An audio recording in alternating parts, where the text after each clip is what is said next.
Together, every person in this room and really every person, period, is that we all want to be happy. I mean, we all want to participate in things that, for the most part, make us happy, make us smile, make us feel content.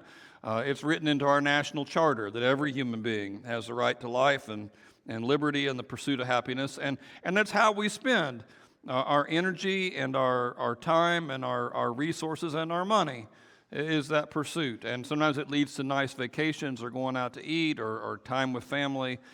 Sometimes it leads to things like what Brian was talking about, remodeling a house or fixing up some things that you have, maybe a new purchase that can really make your life easier. I mean, we all of us at some level or another are pursuing happiness, and we want to be happy, and we're willing to spend ourselves to get there. And because America is the richest country that's ever been, you'd think we'd be better at it than we are. And yet, statistically, America is, for the most part, less happy than a lot of other countries in the world. We're not. We have more anxiety, we have more worry, we have more depression, and it's kind of a curious thing if you pause and think about it, that this thing that most people are trying to pursue, and with all the resources that we have, that it would seem as elusive as it often seems, that it's hard to get there. We have this goal and target in our head. This is the good life that we want, and yet we find that it's hard to get there. And I think at some level that's always been true, not just in American culture, but period. The path that we think will take us to the good life is not the path that's most obvious, and not the path that culture seems to push us down. And a guy who understood that intensely was Jesus of Nazareth. And Jesus talks about that, the counterintuitive path to the good life. He says in Matthew chapter 20, verse 16, that the last will be first, and the first will be last. And he says stuff like this over and over again, that sometimes in giving away and in serving and in lowering yourself, that's the way to be elevated. Humble yourself in the sight of the Lord, and He'll lift you up. Jesus says those who exalt themselves will be humbled, and those who humble themselves will be exalted. It was Jesus who said that we're to bless people who curse us. I mean, you talk about verses that are counterintuitive and verses that are hard. I got in a conversation with somebody just this morning, and of course my head's already been floating to this topic, but I think it's tempting on verses like this to think that Jesus isn't serious, or that you can't really take this sort of stuff literally, I mean, maybe it's a metaphor of some sort, that Jesus wouldn't really expect us to do that, and yet you see that sort of command and that sort of instruction over and over and over and over and over again. But maybe the most counterintuitive thing that Jesus says is mentioned in Acts. It says, Jesus said it's more blessed to give than receive. That word blessed, the Greek word of that, can also be translated happy or well off. You're more well off. You're more happy when you give than when you receive. And if you look at other translations of the verse, like in different versions, a lot of them will use the word happy. The path to happiness is more in giving than in receiving. And it just seems counterintuitive. It doesn't seem like it makes sense. It seems like the path to happiness would be to invest in those things that you think you need, or those things that you think you want. And if you could just get those things more in your life, whatever those things are, whether it be some product, or whether it be a certain vacation, or get your family in a certain place, get your kids in a certain place, in certain sports or on certain teams. I mean, whatever it is, wherever the top of the mountain is to you, it seems like the way to get to that place is to keep. And yet Jesus says that's not really how it works. And that the way that life it has been crafted and designed by God our Father is that you'll be happier if you're a giver. And the research backs that up.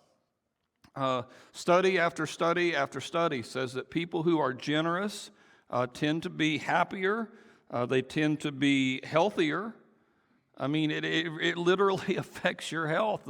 That when you're generous with your time and with your energy, with your resources, it has more of an effect on your health than any other thing, including things like exercise and diet. The one study, I've mentioned this before, but one study I read on it said it's better to eat Twinkies with friends than broccoli alone. The idea that when you are generous with your time, generous with your resources, generous with your things, it affects your health. You live longer. In fact, one study said it's a universal feature of human psychology. And there was a study called The Paradox of Generosity. Two different social scientists, Hillary Davidson and Christian Smith, and this is what they said. People rightly say that money can't buy happiness, but money and happiness are still related in a curious way. Happiness can be the result not of spending more money on oneself, but rather of giving money away to others. The data examined shows this not simply to be a nice idea, but a social scientific fact. And it's the very thing that Jesus talked about. You're happier, you're more blessed when you give than receive. Now, when I was thinking about this sermon, getting ready to preach it last week. I was going to preach it last week, and we weren't able to have church. And so as I've had 2 weeks to think about what I wanted to say here, it occurs to me that it's precisely at this moment that a person might say, I think I see where this is going. You're going to be twisting my arm for more money. So I think at some level I need to make a couple of disclaimers before we go into this thing very far at all. First of all, if you think that at some level this is a personal thing for me, I get you to give more so I can get more, you don't have to give it here. It wouldn't change what I'm thinking. The idea of generosity is not tied to your giving here. And while I think it is important to support your church, while I think it is important to support the gospel and to promote those things that do that, there's lots of good churches in the world. There's lots of good ministries to support, and I would believe it's necessary for you to give no matter where we were financially. If Elon Musk joins next week and he's a tither, you still need to give. There's something valuable about you being generous, and it's tied to things that Jesus says, and that it's backed up by social scientists makes it cool, but even if it wasn't, it's still what Jesus commands us to do. So that's the first disclaimer. Second disclaimer, I want to say to a person who's getting a little nervous about where this is all headed, it doesn't have to be money. I mean, I know that for some people in here, if I were to examine your books, there's no extra money. There's just no extra money. And all the money is already spoken for. Maybe for a few of you, you've already spent money that you've not made yet. And the idea of carving out extra money to give away just seems like an impossible thing. I know for parents who have really young kids, sometimes it's all you can do to keep your head above water, just trying to pay for all the bills and get everything done. So there's lots of ways to be generous. And I think when Jesus, even in this verse here, I think when Jesus talks about being more blessed to give, he's talking about more than money. You can be generous with your time. Generous with your influence, generous with your attention. I mean, there's lots of ways to be generous, and I think Jesus is talking about more than just money, but I certainly think he's not talking about less than money. I think money is included in that. So as a disclaimer, if you can't do it, I don't know your situation. You know your situation. I mean, you got to do what you got to do, and I understand that. But I am going to talk about it from a money perspective. I think that's usually the first implication, and you have an out if you can't do it. I think that's all the disclaimers. All right, so just a couple of verses to look at here. Matthew chapter 6, and this is pretty much going to be our passage to study for this morning. Jesus says, and this is Jesus teaching in something that's traditionally called the Sermon on the Mount. Jesus says, "Do not store up for yourselves treasures on earth, where moths and vermin destroy, and thieves might break in and steal." He says, "But store up for yourself treasure in heaven, where moth and vermin do not destroy, and where thieves can't break in and steal." So Jesus' first teaching about giving and about resources is that stuff fades. It wears out. I mean, and it really doesn't matter what the stuff is. The clothes we buy are going out of date as soon as we buy them. The car we buy is depreciating as we drive it off the lot. And whatever thing it is, I mean, Julie and I got in a conversation a few weeks ago. Our basement is becoming packed with stuff that we won't throw away, but that we don't really use. I mean, we've got it there. And our basement is mostly dry. I don't know if you have a mostly dry basement or not. It's mostly dry. And every once in a while, our mostly dry basement, something will get ruined down there. And you'll look at it and think, well, why do I even keep this? And there's no good reason. It's just hard to let go of things. But stuff, whatever the stuff is, has a way of going up and down. Even stuff like mutual funds are whim to a lot of different things that can happen. And there's no guarantee that your money's safe wherever it is. That's just the nature of stuff. I think it's interesting that Jesus is not against you stockpiling in and of itself. He just wants to make sure you stockpile the right kinds of things. Rather than stockpile a bunch of stuff that ultimately is going to be stuff that you can't use, how much better to store up treasure in heaven. And that phrase, treasure in heaven, he's referring to giving to bring people into Him, to God. He's talking about giving to people who are poor, or at least poorer than you, who can't take care of things. He's talking about using your resources in a way to bless others, even when you might not immediately see any payback on that at all. When you give into those kind of things, he says you're building up an interest account in heaven that won't ever go away. And so if you're going to make it your ambition to stockpile, he says, well, stockpile something that lasts. That's the thing. And then he says, because where your treasure is, well, that's where your heart will be. Now, I've talked about this verse before. I could do a whole sermon just on this verse because I think it's powerful all by itself. Again, it's counterintuitive. It's not what you would expect Jesus to say. What you would expect Jesus to say is wherever your heart is, that's where your treasure will be.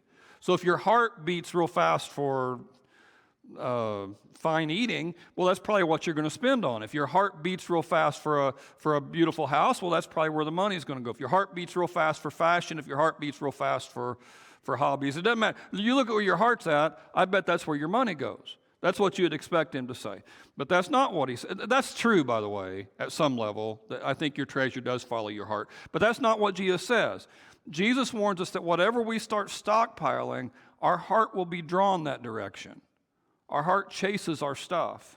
And that really is kind of counterintuitive, and it's worth reflecting on just a little bit. The way Jesus positions treasure, it's not completely neutral. It's not, I mean, money's not evil. He doesn't mean that, and having money's not wrong. He doesn't mean that either. But it would be wrong to say that money's neutral, exactly. Money has, for lack of better phrasing, money has gravity. Stuff has gravity. Even Brian's communion meditation that he just did, he buys a house. Well, now that house demands something from him. You know, a whole month where he could have been doing anything else, now he's got to work on that house. And that's true for a car. That's true for anything. You invest in your kids, and you try to get your kid into a sports team or a club, and that investment starts to have gravity to it, like a tractor beam you can't get away from. And the more stuff that you have, the more you worry about your stuff, the more you think about your stuff. That's what Jesus is saying. And I've talked about this before. When I first got into ministry, I was a youth minister and had this Buick Regal. We'd sometimes pack 10 kids into that car and go places. They were just terrible to my Buick Regal. I never minded, just glad to have them all along. Sometimes we'd invite the kids to our house, and they'd all come and they'd eat on my couch. I wouldn't let my daughter eat on my couch, but we'd let all these kids. Youth groups are tough on couches. There's a whole sermon in that, too, if I had more time. But we went through like 3 couches in our first couple of years. Julia's grandparents gave us a couch, and her grandmother had reupholstered the couch, and it was hard to sit on. It wasn't comfortable, and she said, this thing will last forever. It won't. It won't. Not when you bring the kids over. We ran right through that couch, and then ran through another one, and then ran through another one, and because my treasure in that moment was in those kids. If my treasure was in couches, well, then I'd act different. You know, I would think different. And sometimes the weird part is, as I've gotten a little more money, as I've gotten a little older, my car's a little nicer than it used to be. And my couches are nicer than they used to be, and my stuff is nicer. And maybe as I get older, I get more protective of that stuff now than I was then, which is silly, because I couldn't afford to replace it then. It's weird how treasure affects you, how it makes you think, and fear and greed can creep in there. Fear of losing it, fear of it breaking, fear of somebody else doing some damage to it, and greed and envy and competition. I mean, again, treasure's not evil, money's not evil, but it has some weight. And wherever your treasure is, Jesus says, your heart is going to run that direction. Then he goes into this thing here, and I'm going to admit before I even get into this, the language of it, you go, this is mystical, mumbo jumbo, you might think. And so I'm just going to, what it says here, the eye is the lamp of the body. If your eyes are healthy, your whole body's full of light, but if your eyes are unhealthy, the whole body's full of darkness. If the light within you is darkness, how great is that darkness? And I'll admit, as poetry goes, or as metaphor goes, it can be a little thick if that's not how you normally look at things. So remember the context. He's talking about treasure. That's the verse right before this. Right after this, he's still talking about money. He's not gotten away from that conversation. So this whole paragraph here is about us and how we relate to stuff, how we relate to treasure. He uses the analogy of an eye, how you view the world. He says, how you view the world. If your eyes are healthy, if your eyes are right, how you view the world, your whole body's full of light. I mean, you can't help but see, when you see things the right way, your body, your life has a way of working the right way. On the other hand, if your eyes, how you see things if that's not healthy, if the way you visualize things is not healthy, well, that's going to wreck every other part. That's what he's saying. In today's language, an easier, more common metaphor on the same idea is an abundance or a scarcity worldview. If your eye is healthy, then you have an abundance worldview. In other words, you look at the world and it's full of possibilities. I mean, there's enough for everybody. God's our Father, and we're His child, and He'll take care of us. And if I have to go down a little bit this month, I know God will make it right. He'll figure it out with me, and I'll figure it out with Him, and I don't worry too much. If I lose a little bit in this moment, I know it'll straighten out eventually, and God's going to take care of me. And if my eyes see the world like that, then my life has a way of working out better. I'm happier, healthier. Science says I'll live longer, just from how I view the world. On the other hand, if my eyes are unhealthy, well, then I kind of have a scarcity mindset. I feel like what I have is at risk all the time, and I worry about people getting too close to it or getting their dirty feet on it.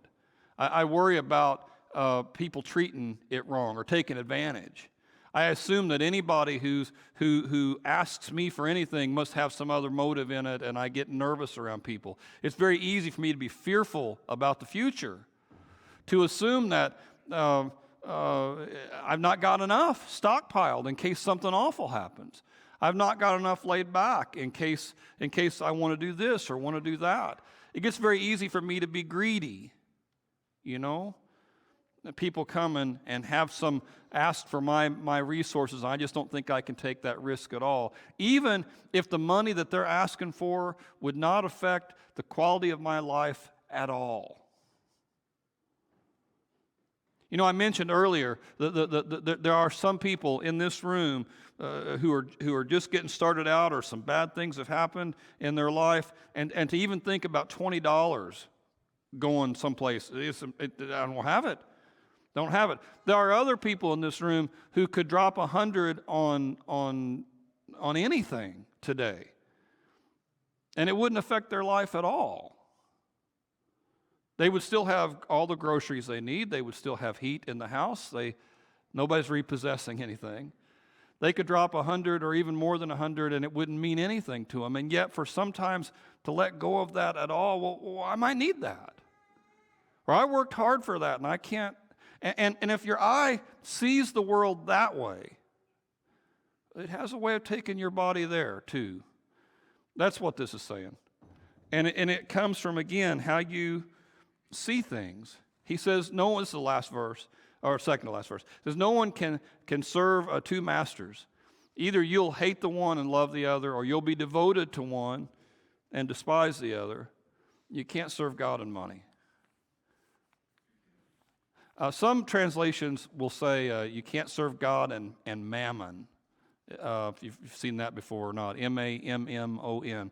You can't serve God and mammon. There's a language issue there when we try to translate and try to understand what Jesus is saying. Greek was the main language of Jesus' day, worldwide. If you did any business with other people, other nations, if you did trade and stuff, Greek was how people talked. The Bible, every old copy of the Bible we have is in Greek. When you look at a modern translation today, they take it out of Greek. But the native tongue of people who lived in Israel at that time was Aramaic. And Jesus probably spoke Aramaic. He might have spoke Greek too, but Aramaic probably was his native tongue. And that word mammon is an Aramaic word. It doesn't really have a Greek counterpoint to it. And it refers to an idol, a god in Syria who was the god of wealth. The god's name was Mammon. And so some Bibles will translate that, don't translate it, because that word mammon refers to a specific thing, and they'll put it in there. It was a god of money, god of wealth, so other translations like this one will change it to money. But that it was an idol is interesting. Jesus, again, money, it has weight. And that thing that you have will start to demand things of you. It will start to change your worldview. It's not neutral. Some people will say that money is just a tool, like a hammer or a saw, but it's not exactly like that. A hammer doesn't really demand very much of you at all. A shovel doesn't demand very much of you at all. Several years ago, I was doing some work outside, and I went to town, and we didn't have the tools I needed. I just moved here. I didn't have the tools I needed, and I went and bought a new shovel and a new wheelbarrow, and I think a couple other things. And I was working on it, and somebody was helping me. We had to dig a pipe there, and we were working on it. And I said we had to go because I don't know how you guys do on plumbing. Plumbing is 3 trips to Lowe's for me. I can't ever do it in less than 3 trips. So in one of those trips to Lowe's, I was getting ready to leave and go buy extra parts I didn't know I needed. And I said to my friend, I said, I just bought this wheelbarrow and shovel. Maybe I should put it away so somebody doesn't steal it. He says, nobody's going to steal your wheelbarrow. Nobody's going to steal your. They're safe as in your mother's arms right here. No one's going to come and get these things. And it's true. Nobody wants those kinds of tools, right? Nobody starts a war over a hammer or a shovel. Those things don't make the world go around. But money, on the other hand, it leads to all sorts of bad decisions. I mean, all sorts of small and big things. People pursuing more, or don't have enough, or don't have what they think they ought to have. Money has some sort of a pull that a shovel or a wheelbarrow doesn't have. It has a way of changing people's minds. And Jesus says you can't serve them both. Not you shouldn't serve them both. You can't. If money has the primary role in your life, if it controls your calendar, if it controls your planning, if it controls your thinking, it's really hard. You just can't do it. You can't serve them both. You're going to have to make a decision there. And that's the end of the scripture stuff. But I wanted to draw a couple of different lessons out of it. Jesus is teaching on a lot of different levels. He's teaching facts, like just relating to your head. And the thing I think he's hoping that you get out of this is that God's a good God. You can trust God. You can serve God. You can trust him that he's going to come through. You can trust him that he's going to take care of you in the middle of what's going on. And God's a giver. And if we want to be like God, then we can trust that his way is the best way. I mean, probably the most famous Bible verse in the Bible, for God so loved the world that he gave. And if we want to be like God, then we need to become givers. And we can do it again because he is our Father. Now, I know some people grew up in families that weren't solid. I know some people grew up in families with parents who were not generous, either with their resources or with their compliments or with their attention. And sometimes that can affect you, the rest of your life. It can make it very hard to break out of that. You resented it when it was done, and yet you find yourself in the very same pattern. But God is not a father like that. God's going to take care of us, and he's going to be kind to us, and he's going to be good to us. And he says it says in Malachi, test me in this, see if I won't come through. See if I don't bless you more than what you had before. I think you can trust him. I got in a conversation with one of my kids a few years ago, and it was about, should you lay back a little bit of money just for emergencies? And I just think, having $1,000 laid back just in case something breaks. And we were having this conversation, and they weren't, at the time, they were like 20, 21 years old, and they weren't wanting to do it. And I was just really encouraging them, you save back a little bit of money, just a little bit, so you're okay if something bad happens. And they said, the kid, kind of getting frustrated with me, says, I don't think you understand, Dad. Things always just sort of work out. And I remember thinking, why do you think that is? That things just work out for you? Because I'm paying for it. That's the reason why things are working out. And at the time, I'll be honest, kind of resented it a little bit, but I'm happy to do it, still happy to do it. I hope that my kids are much better off than I ever was, and I would rather have nothing so they can have more. And I really do mean that. If it's a good father, if God is a good father, he's going to take care of us. I think Jesus wants us to have that in our head. And he's always been good to us. In the Garden of Eden, he gave us everything we needed. He gave us his son, right? If God wouldn't hold back his son, won't he give us everything? And he forgives us generously. We can sin and fall down and be meek and be weak, and he just keeps showing grace.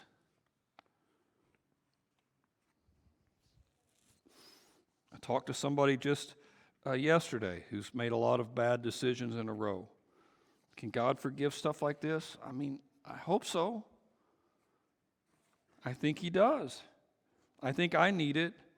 And I think he's always been faithful. So Jesus is talking that way. Facts, right? You can trust God to be good. You can trust God to take care of you. You can trust God to put him first. But he's also talking about your heart. That whole conversation about your eyes and how you think about the world, he wants you to feel a certain way. It's not just about giving. There's a verse in 2 Corinthians where it says God loves remember the verse? God loves a cheerful giver. It's a weird thing, really, to say. You think about the televangelist on TV who's begging people to send in a couple extra $100 so he can afford a jet. And that guy doesn't care if you're generous or not. Or if cheerful. Cheerful means nothing to him. Just keep sending it in, right? But God says, that whole 2 Corinthians 9 passage, we're going to look at that in a few weeks, your attitude matters. You could give a lot of money and still be wrong. He wants you to love to give because he loves to give. Ultimately, the whole command of Scripture is for us to become more like him. And God is very much a cheerful giver. He gets a lot of joy out of it. And he wants us to be like that. And I've never really known anybody who was a big giver who wasn't cheerful about it. It's kind of contagious. There's lots of different ministries here in the church that we do, and it's a common thing in any of those ministries, whether it's teaching first graders or shoveling snow here. We had a couple guys come out and do that, and or the bed ministry that we do, or it's not uncommon in the different ministries to have somebody do that and say, I got a lot more out of it than they did. It's a strange thing, but it's what Jesus said. It's more blessed, it's more happy to give than receive. So he's talking about your head, the facts. He wants you to feel a certain way, and then he wants you to make it a practice. He wants you to be faithful about it. When he talks about not setting aside treasure in this world, but on purpose, setting aside treasure in heaven, it's that regular, steady investment. It's that regular, steady investment. And I care much more about that than any sort of percentage that you got to give 8% or 10% or whatever. It's steady. You know, I'm constant. And that you prioritize the gospel, prioritize the church, prioritize the poor. The gospel, the church, the poor. That's where you want your priority and your giving to be. The gospel, the church, the poor. The gospel, the church, the poor. And be steady in that giving. I think when I build that practice, when I discipline myself to be steady in that giving, God starts to do a work in my heart. I may not naturally be a generous person. I may naturally be a person who's much more inclined to be afraid of the future and fearful about today and worried and anxious and greedy. But God can take my heart if I'm consistent in my giving and build that practice, and he can change me like chipping away stone to make something pretty. I want to make it a practice, and I want to challenge you over the next few weeks to do that too. As we finish up here, I want you to visualize something with me. I was trying to do it earlier today, so I've had 2 weeks to think about it, so the people are going to spring pretty quick to my head. But think about, if you can, in your head right now, visualize the most generous person you know. The person who, if you needed something, they'd give it. And I had 2 or 3 people spring into my head when I started thinking about this. I thought about a lady named Ruth, who was an older lady who served at camp when I was a kid, and how she always would help people out. I mean, she had nothing, and she would help people out. I thought about a guy named Jeff in California who became a serious Christian and immediately just started blessing people. Think about somebody like that. You know, the one who it just seems like they've always got a smile. They're always eager to help. They're always eager to give. It's not hard for them to do it.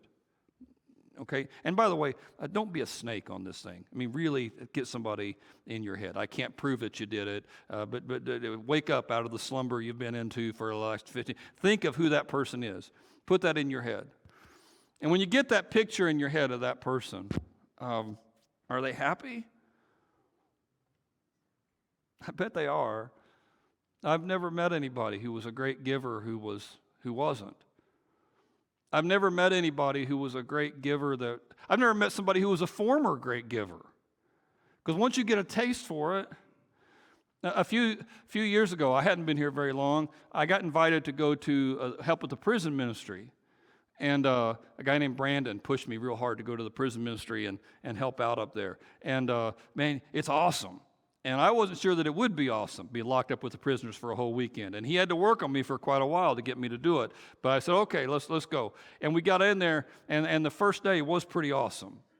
We saw some guys, we saw some people changing, and they're thinking different. And this investment of time and energy and money was making a big difference in their life. And I saw Brandon, and he's back there laughing at how everything's happening. And I went back and talked to him. I said, you love this, don't you? He goes, man, this is better than crack cocaine, which I can't really speak to that. I don't know that it is, in fact, better than crack cocaine. And that might be an interesting thought exercise later on to go through if it's better or worse. But that's what he said. It's like crack. I can't get enough of it. And I really do think that's what it's like when I can't speak again intelligently, but I think that's what it's like. When my heart is beating fast for God and I'm given and I can see that I'm part of the plan, and it's just nothing like it. It's more blessed to give than receive. So I want to challenge you on that this week and over the next few weeks. We're going to do, like I said, I'm going to do a couple of these sermons, and Josh is going to do a couple of these sermons, and we want to really focus on a theology of generosity. And I hope that as a church, we can push ourselves to be givers. This world is hungry for change. Let me pray with you.